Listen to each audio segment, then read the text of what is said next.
Good morning, everyone. I hope you're well and good today.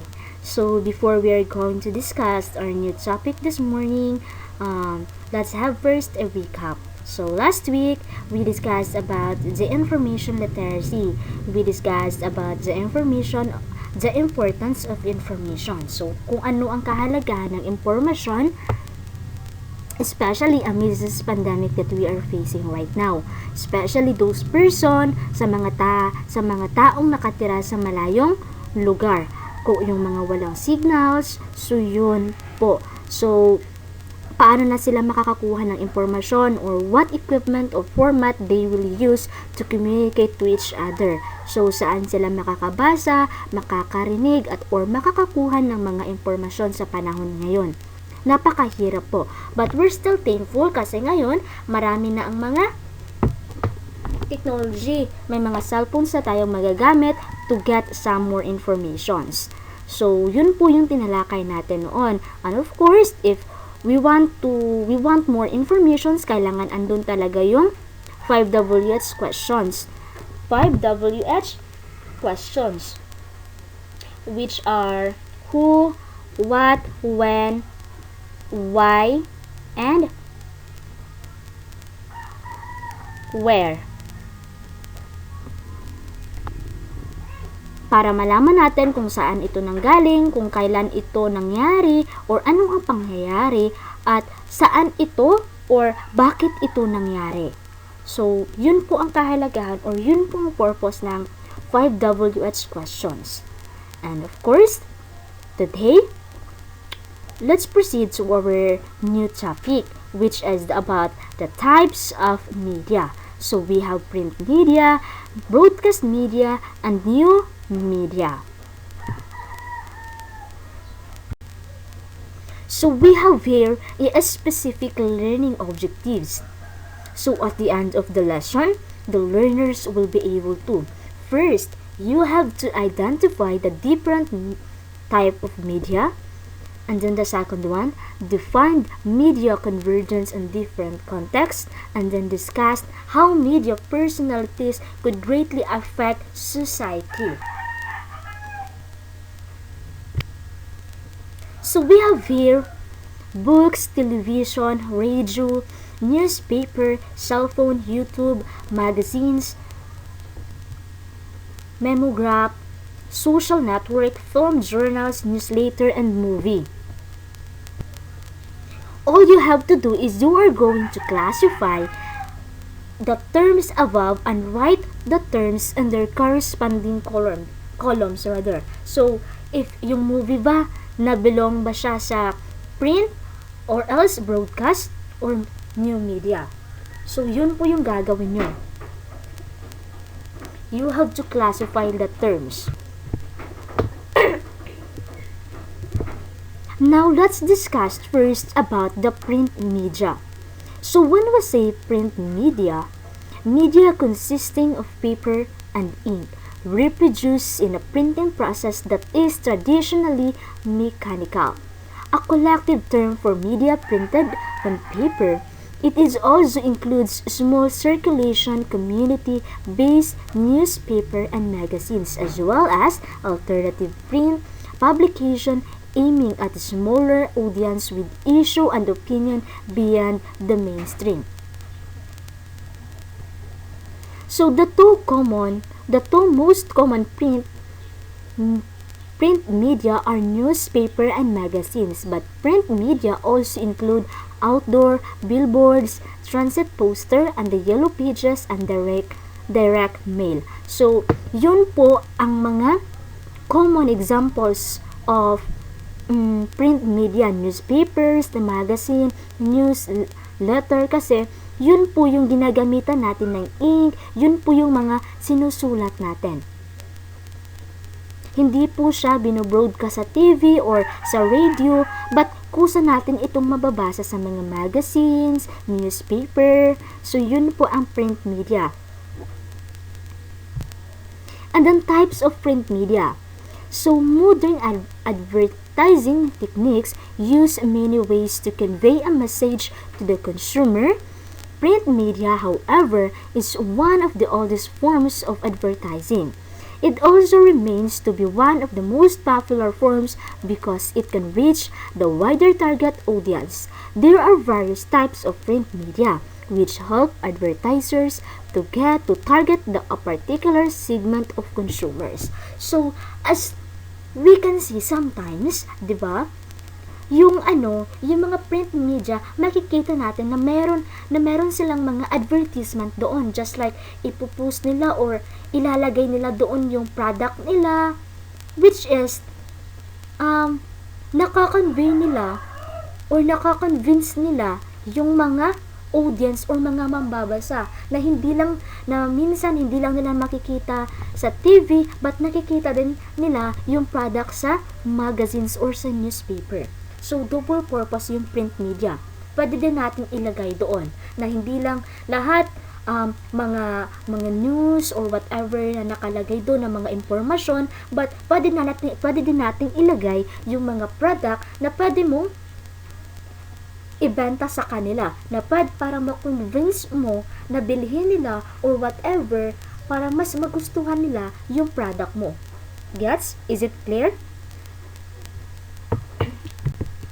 And number 1 types of media is newspaper. Newspaper are the most popular form of print media. They are generally delivered at home or are available at newsstands, and it is the most inexpensive way to reach the huge mass of people quickly. Different types of newspaper cater to various audience, and one can select a particular category accordingly. And then we have number 2, newsletter. So when we say newsletter, it is a publication that mostly covers one main topic. Sometimes, people have 2 subscribes for the newsletter or many a time. They are even free. Newsletters are generally used as an informed source for neighborhood, communities, and groups having an interest about that particular topic or event. They are also used for promotion purpose, political campaigns, or for causes. So that's newsletter. So always remember there is a difference between newsletter and the newspaper. And then we have magazines. So when we say magazines, provide detailed articles on various topics like food, fashion, sports, finance, lifestyle, and so on. Magazines are published weekly, monthly, quarterly, or annually, and many of them are sold over the world. So pinapublish nila yung magazines weekly, monthly, quarterly, or annually, or by year talaga nilang pinapublish yun in order for us to inform. And then, let's proceed to the broadcast media. So when we say broadcast media, broadcasting is the distribution of audio or video content to the dispersed audience via any electronic mass communications medium, but typically one using the electromagnetic spectrum, radio waves, in a one-to-many model. So when we say broadcast media, ito na yung binobroadcast nila sa TV or sa radio. Ito na yung mga naririnig natin na mga news, mga balita na ina-announce nila sa radio, which is gumagamit sila ng mga electromagnetic, yun po. And then, broadcasting began with AM radio, which came into the popular use around 1920, with the spread of vacuum to radio transmitters and receivers. Before this, all forms of electronic communication, any radio, telephone, and telegraph, were one-to-one with a message intended for a single recipient. The term broadcasting evolved from its use as the agricultural method of sowing seeds in the field by casting them broadly about.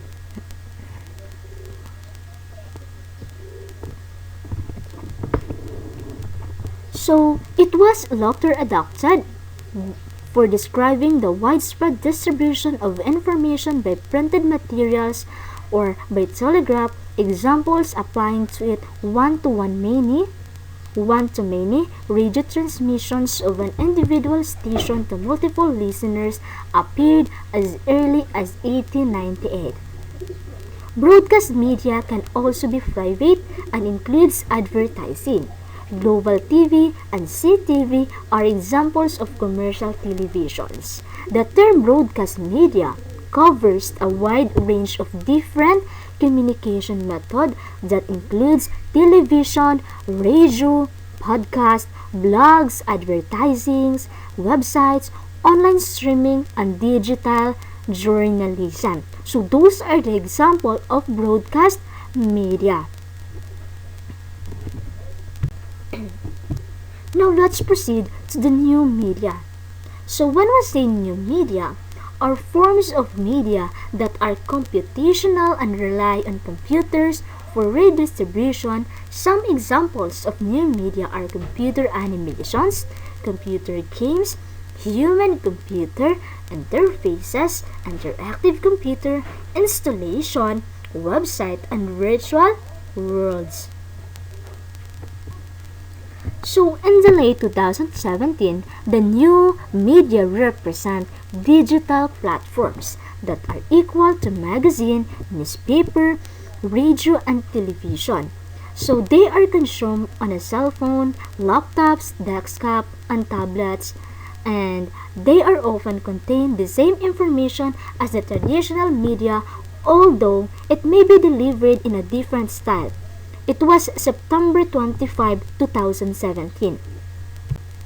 So examples of new media. So we have here websites, blogs, email, social media networks, music and television streaming services, and virtual and augmented reality. To unblock the term media convergence using the following definitions.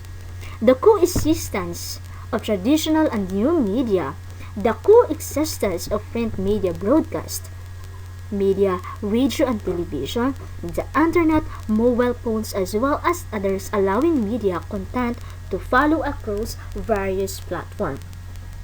The ability to transform different kinds of media into global code, which is then accessible by the range of device. Example, from the personal computer to the mobile phone, thus creating a digital communication environment.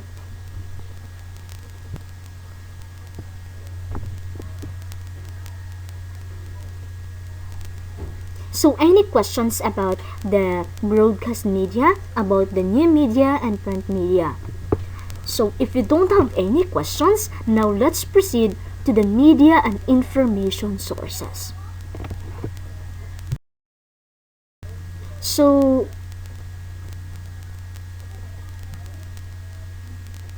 in information sources, it should be reliability of informations. It should be reliable information rather. So reliability of informations. Information is said to be reliable if it can be verified and evaluated.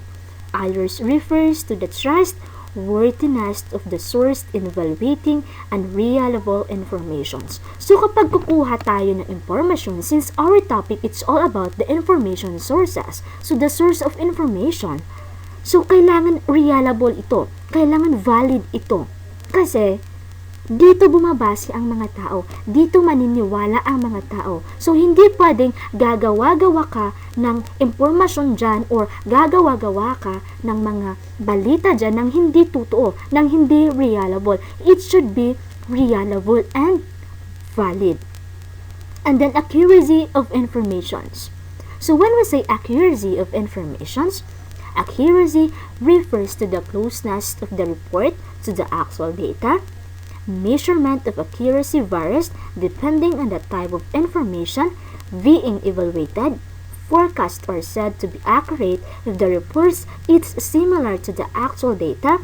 Financial information is considered accurate if the values are correct, properly classified, and presented.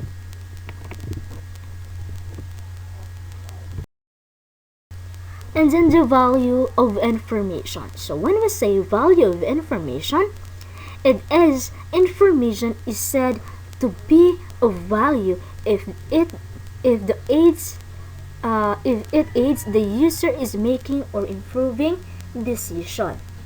And then we have also here the authority of the source.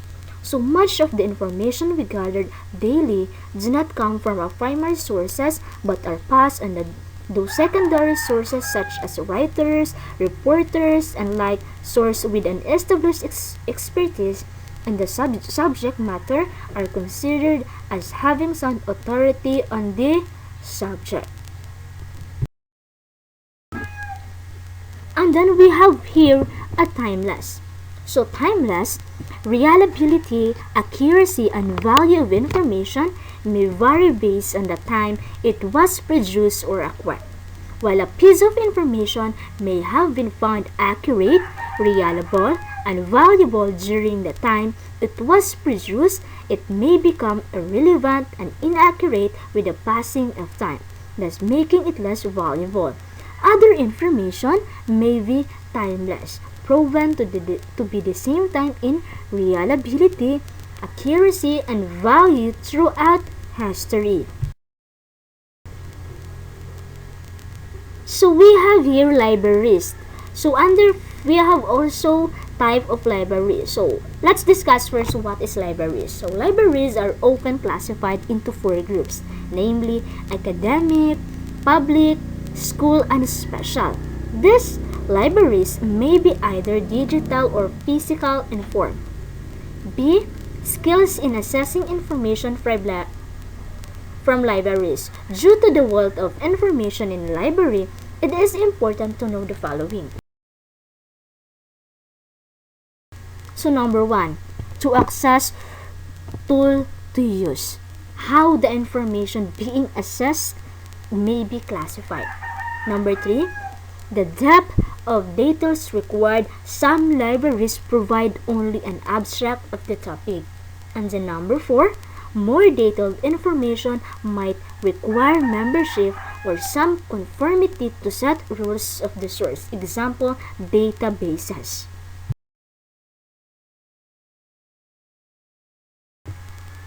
So we have here the characteristic of libraries in item of reliability, accuracy, and value. So libraries of published books are often considered highly reliable, accurate, and valuable. Books and documents from dominant sources are often peer-reviewed. ISNN or ISBN registration ensure that standards were followed in producing these materials. Now, after libraries, we have also the internet.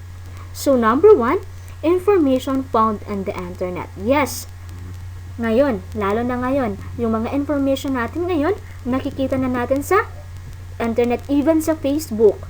And then, number 2, characteristic of internet information on terms of reliability, accuracy, value, timeless, and authority of the source. The number 3, realities of the internet. So number 4, information found on the internet may be quite varied on form and content, thus it is more difficult to determine its reliability and accuracy. Assessing information the internet is easy but difficult, requires more discipline to check and validate. Factual and fixed issues data are often merged together. Sources always have to be validated.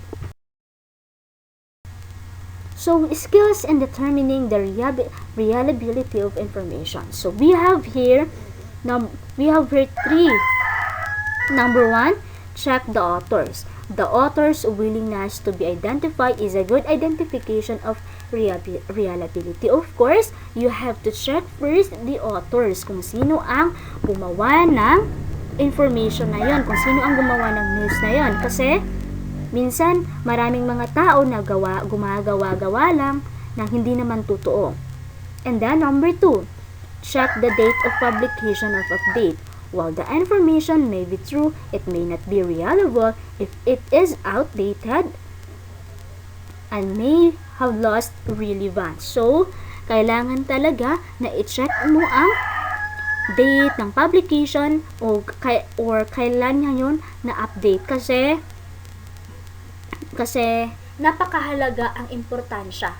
Napakahalaga na kung malaman kung kailan niya ito ina-update or pina-publish kasi minsan na ngayon lang niya na-publish pero yung balita na yun ay noong 10 years ago na pala. So kailangan talaga na i-check mo yung date.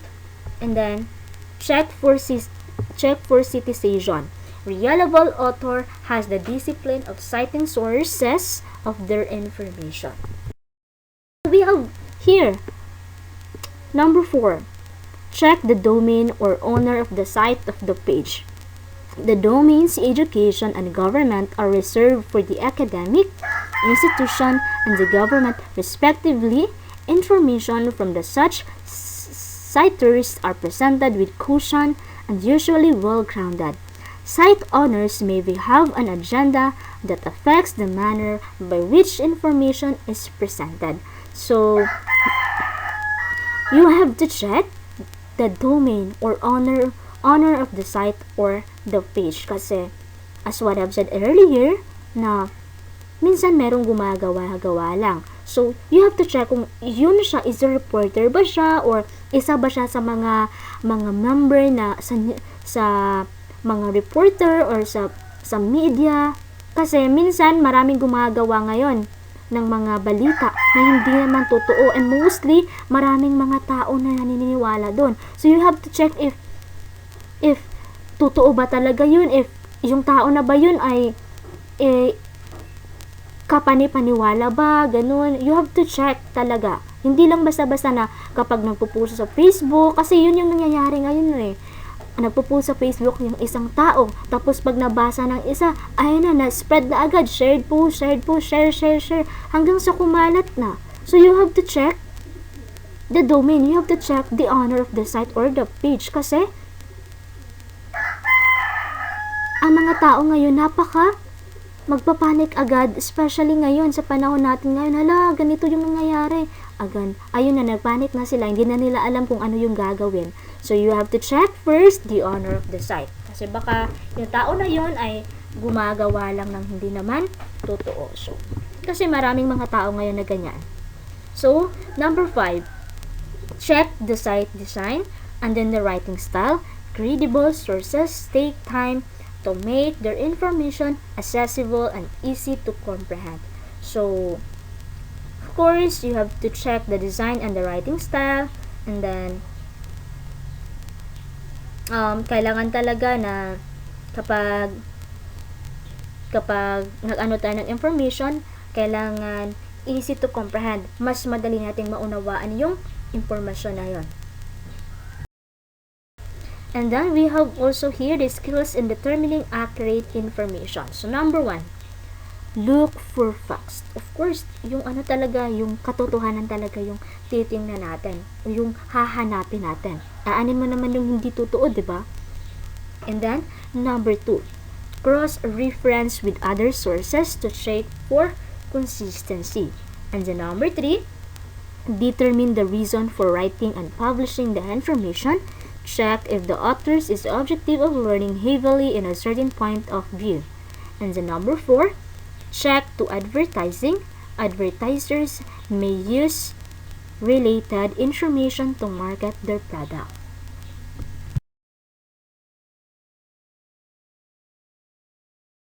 So we have here to the alternative media.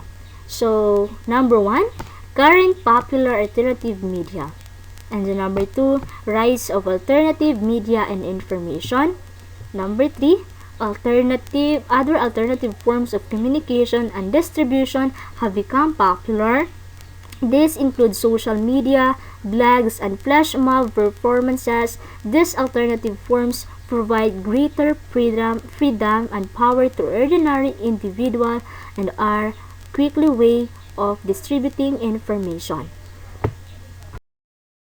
So, the importance of indigenous people and indigenous media rather and information. So, number one, popular media cannot reach some rural areas, while print, broadcast, and news media have a wide reach. There are still areas that these forms of media have not reached, and then circulated for profit. And indigenous media are channels for change, education, and development because of its direct access to local channels. The number 4. Indigenous media are channels for change, education, and development because of its direct access to local channels. And then, ignoring indigenous media and information can result in development and education programs that are irrelevant and effective.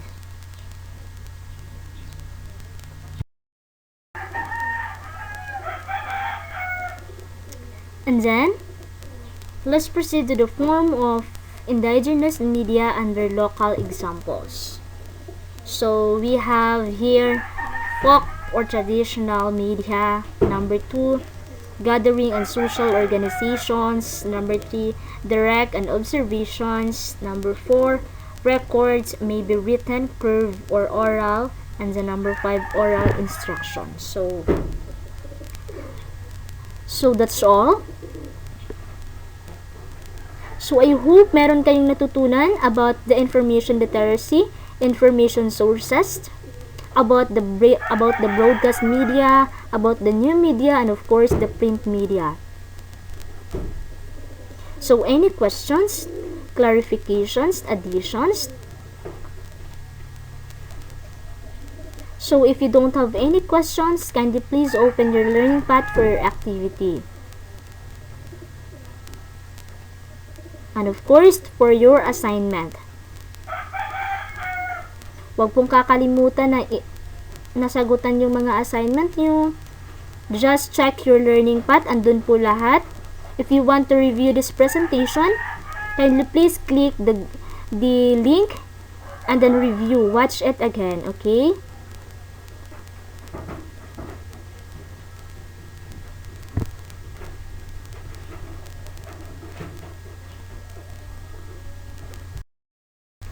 So that's all. See you next week. Thank you and God bless.